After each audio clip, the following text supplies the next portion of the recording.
quelle base, sur quels critères on va Alors, une question, c'est à vous qui êtes de la majorité. On dit une distribution sur base aussi des partis politiques. C'est un article du journal La Prospérité. Déjà servi, les PPRD, les PALU, l'UDPS, les MCR et les MLC. Et quelques partis, dont celui de Bahati Lukwebo, on aurait cité un peu les CCI de Lambert Mende. C'est un problème de parti, ce n'est plus un problème d'individu. On sert les gros poissons.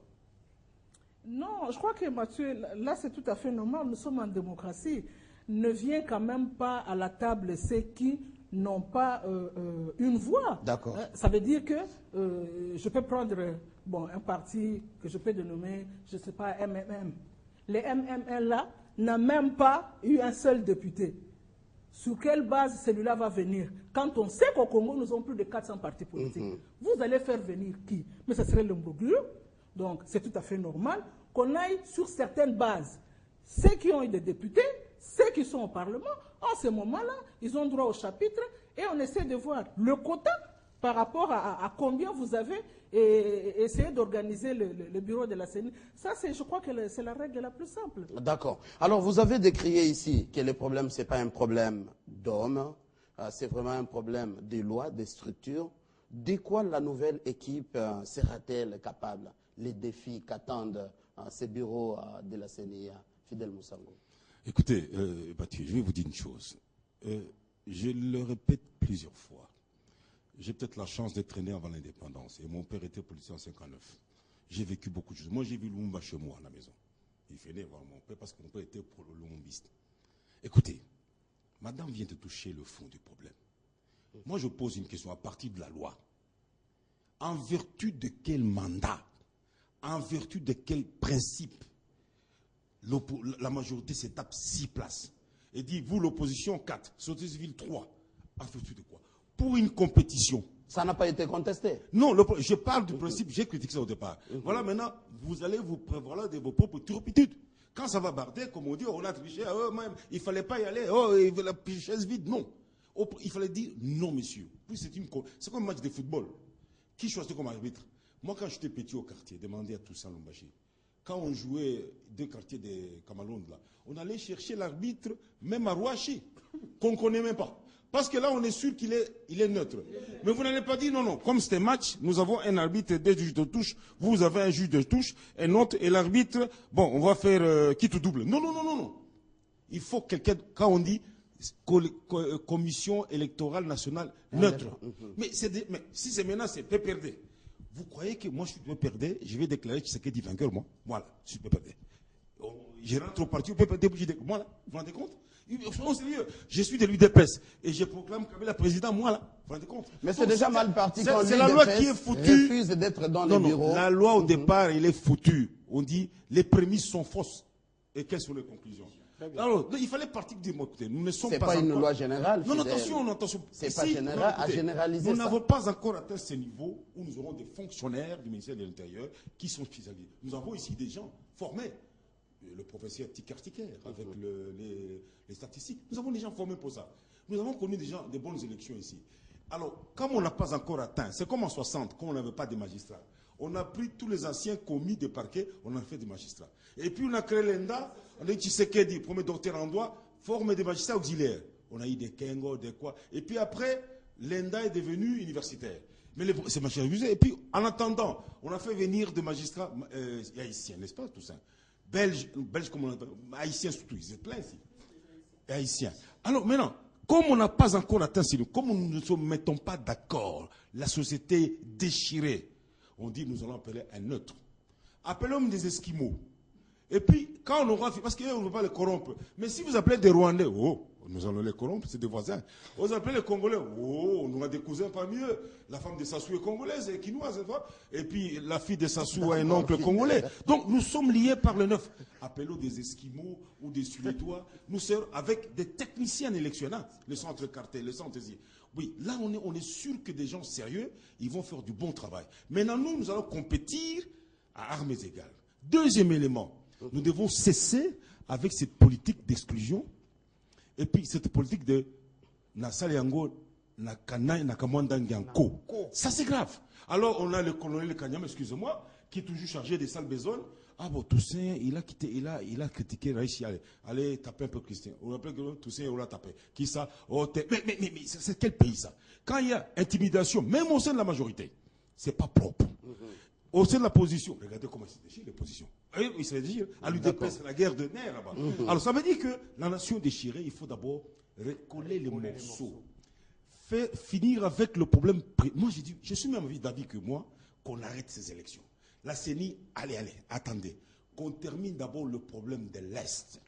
Pour que tous les Congolais se sentent unis. Rappelez-vous ici, à cause de l'Est, il y a eu des élections en 1984, il n'y a pas eu d'élection à l'Est. Hein? Oui. Ah, Mobutu, à l'époque de Mobutu, nous sommes en 1984, il n'y a pas eu d'élection à l'Est. Rappelez-vous. Rappelez-vous ici à Kinshasa, il y a eu élection, il n'y avait que Bakongo, Bandundu, et un seul Équateur, c'était Moleka Timothée.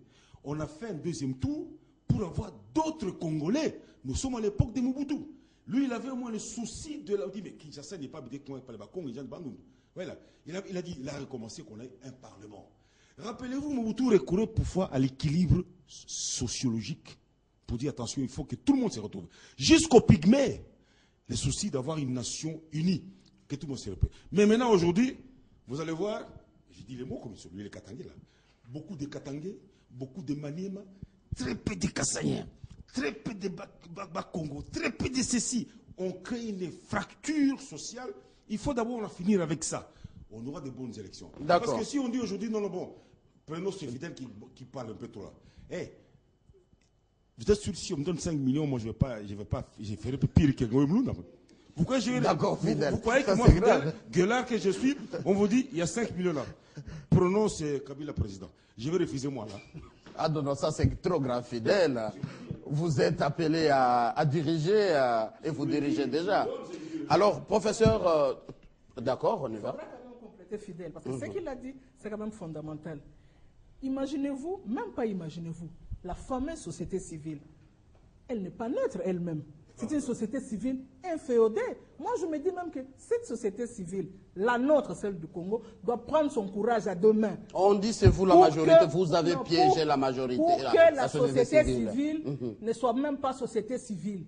Toutes ces organisations-là qu'on voit, qu'elles puissent se prononcer. Soit elles font des partis politiques. Parce que la société civile, il y en a une qui est inféodée aux choses, à l'opposition. Il y en a une autre qui est inféodée aussi au pouvoir. Alors finalement, où allons-nous trouver la neutralité? Il y aura toujours problème. Il y aura toujours problème. Alors, même les confessions religieuses n'échappent pas à la règle. Il y aura problème. Voyez-vous l'exemple avec l'Église catholique. Lors de proclamation des élections de 2011 du président Joseph Kabila Kabange, l'Église catholique, quelles que soient les irrégularités, devait quand même rester un arbre au milieu du village. L'Église catholique, avant de se prononcer, aurait pu quand même faire montre de beaucoup d'objectivité. Mais avec 30 000 témoins largués sur le terrain, on peut avoir un point de vue quand même. Non, il y avait, si je ne me trompe pas, 63 000 au moins bureaux. Et l'Église catholique avait 30 000 simplement. Hein? Vous n'avez même pas la moitié, mais vous pensez que vous avez droit au chapitre. Mais déjà quand même on peut dire quelque chose. On peut avoir un point de vue, mais on ne peut pas. Le problème c'est quoi? C'est qu'on peut avoir un point de vue qui peut peser, mais on ne doit pas affirmer avec certitude. Pour affirmer avec certitude, il faut avoir des preuves. Exactement. Alors, c'est comme cela que moi je dis que nos sociétés civiles-là, il y a à boire et à manger, elles ne peuvent pas nous aider à avancer. Exactement. Alors, professeur, les défis qui doivent relever le futur bureau de la CENI. Bon, je crois qu'avant que je réponde directement à la question que vous me posez, je vais suivre mes prédécesseurs, c'est ce qu'ils viennent de dire. Sur ce même plateau, vous et moi, nous avions une fois évoqué les méfaits de ce qu'on appelle la démocratie universelle et la démocratie locale. Hein, moi, j'enseigne ça à mes étudiants. Il faut toujours faire la part des choses entre la démocratie universelle, c'est celle qui fixe le principe, le respect de ceci, le respect de cela, ok. Mais la démocratie locale, c'est l'application de ces mêmes principes universels aux réalités d'un peuple. Je crois que la démocratie de type occidental que nous voulons appliquer dans nos sociétés ne va jamais réussir. Vous remarquerez que si nous prenons un effet que sur le continent africain, les dernières élections qui étaient organisées dans les différents pays, on a eu des problèmes de contestation. Je n'ose pas aller au Venezuela, je crois, là où le président Chavez, On a eu le même problème. On nous a donné les Ghana en exemple, que c'était le modèle de démocratie, mais aux dernières élections ici, nous avons eu le problème. On vient d'avoir des élections au Kenya, nous avons eu des... Ce qui explique que tant qu'on n'aura pas à appliquer la démocratie locale, on aura des problèmes. Quelle est la conception du pouvoir chez le peuple bantou? Quelle est la conception du pouvoir chez les Africains au niveau de l'Afrique centrale? Vous voyez, lorsqu'il est tenté de demander, il faut qu'on puisse recourir à un pouvoir organisateur neutre. C'est pour départager de telle sorte à ce qu'il n'y ait pas de problème. Mais nous n'avons pas encore atteint ces niveaux-là. Je reviens maintenant à la question que vous avez posée. Les défis sont nombreux. Sont nombreux puisque la première des choses, il faudra c'est que la future CENI puisse se crédibiliser auprès de l'opinion, tant nationale qu'internationale. Il se pose déjà un problème de crédit, comme le disait Billy tout à l'heure, parce que chacun a ses cadavres dans ses armoires. Première chose. De deux, il faudra que la future CENI tire les leçons de 2011 et de 2006, de telle sorte à ce qu'on puisse éviter de retomber dans les mêmes erreurs. Les erreurs, il y en aura. Nous avons suivi les élections aux États-Unis entre George Bush et Al Gore, les pays les plus sophistiqués. Il y avait des problèmes. Les erreurs, là où il y a les humains, les erreurs seront toujours là, mais faire de sorte à ce que les erreurs ne se répètent pas à tout moment. Troisièmement, il faudra ce que Maître Ernestine vient de le dire. Nous avons une histoire hybride. Personnellement, je n'ai jamais compris ce qu'on appelle société civile au Congo. En principe, la société civile ne participe pas aux institutions du pouvoir. Jamais. La société civile est neutre et elle est là pour jouer à l'équilibre, le contre-équilibre par rapport au pouvoir. Mais nous avons deux partis politiques qui s'appellent société civile. On n'a pas le courage de les dire. Maître Ernestine a parlé de 460, maintenant nous avons 482 partis politiques enregistrés auprès du ministère de l'Intérieur.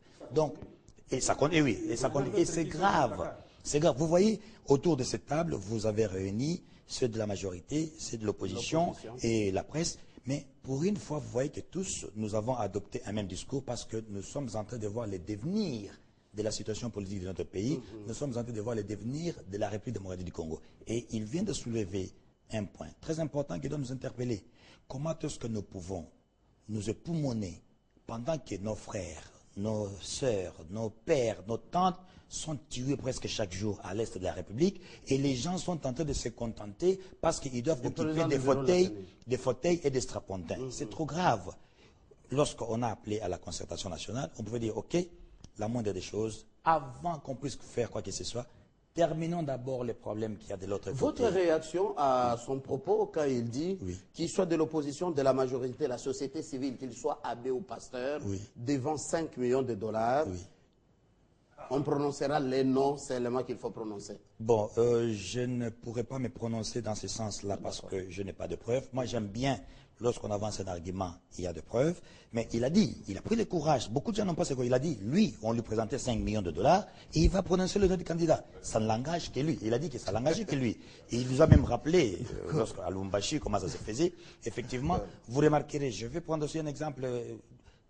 Moi, j'ai beaucoup plus vécu en France, donc je vois dans des manifestations, lorsqu'il y a des manifestations dans une ville, on fait toujours venir les CRS, donc c'est un corps de police, on fait venir les CRS d'une autre ville, de telle sorte à ce qu'il n'y ait pas des accointances, ce qui veut dire que lorsqu'il faut sanctionner, lorsqu'il faut punir, et en ces moments-là, ils font exactement leur travail. Donc, nous sommes face à des défis majeurs, parce que ce début du troisième millénaire, nous avons des échéances qu'il faut respecter, mais il faudra que les hommes et les femmes qui vont constituer et la plénière, parce que Maître Ernestine a dit, il faudra que nous puissions nous mettre ça en tête. Il y a une plénière qui aura un rôle à jouer, et ceux qui seront de la plénière et ceux du bureau, ils doivent savoir que l'avenir politique de la République démocratique du Congo va se faire avec eux, et attention, il ne faut pas rester dans l'histoire des mauvaises manières.